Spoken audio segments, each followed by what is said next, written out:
ওই বাংলাদেশ সেনাবাহিনী যদি চাইতো 10,000 মানুষকে 5 তারিখে খুন করে ওই খুনি হাসিনাকে মসনদে বসিয়ে রাখতে পারতো, তারা কিন্তু সেটা করেনি। তারা তাদের প্রতিষ্ঠানের সম্মানের কথা চিন্তা করেছে। আপনারা কিসের কথা চিন্তা করেছেন? আপনারা চিন্তা করেছেন আপনাদের পদবীর কথা, ওই খুনির হুকুমের কথা, ওই খুনির দাসত্বের কথা। আবার এই যে মা বাবাদের জীবন গিয়েছে, রক্ত গিয়েছে, এই পরিবারগুলোর উত্তর আপনারা আজকে কিভাবে দিবেন?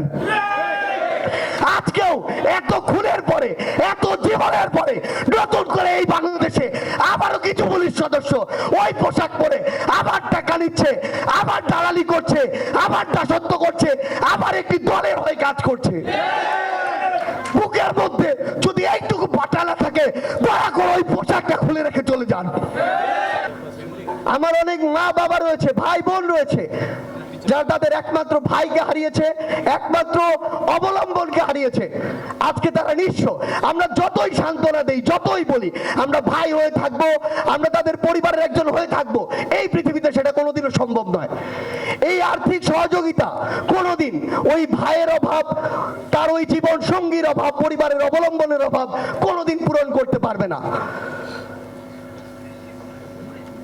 এই যে এত বড় একটি রক্তাক্ত গণহত্যা, এই যে এত বড় একটি হত্যাকাণ্ড, হাজার হাজার খুন, হাজার হাজার মানুষের রক্ত ঝরিয়েছে, তারপরও এই বাংলাদেশে ওই খুনিদের নাম আবার উচ্চারিত হয়। তারপরও এই বাংলাদেশে ওই খুনিদের সাফাই গাওয়া হয়। তারপরও এই বাংলাদেশে ওই খুনিদের রাজনৈতিক যে অধিকার, সেই অধিকার নিয়ে কথা বলা হয়।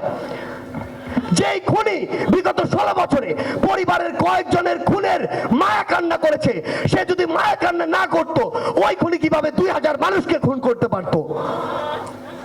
এই খুনিরা, এরা হচ্ছে এক একজন প্যাথোলজিক্যাল কিলার, যেই কিলার ওই গোপালগঞ্জের শেখ পরিবার থেকে উঠে এসেছে।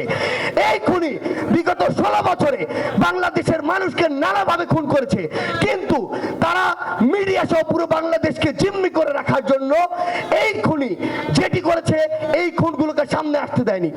এই খুনি বাংলাদেশ পুলিশের মতো একটি প্রতিষ্ঠানকে টিস্যুর মতো ব্যবহার করে বাংলাদেশের মানুষকে নরপশুর মতো এভাবে খুন করেছে। আমরা আজকের এই মঞ্চ থেকে পুরো বাংলাদেশ পুলিশ নামক এই যে প্রতিষ্ঠানটি, আপনাদের উদ্দেশ্যে একটি কথা বলতে চাই। আপনাদের পোশাক দেখে এখনো আমাদের ভীতির সৃষ্টি হয়, এখন আমাদের মনে ঘৃণার সৃষ্টি হয়, এবং এটার জন্য যেমন ওই খুনি হাসিনা দায়ী, আপনাদের ব্যক্তিত্ব এটার জন্য দায়ী।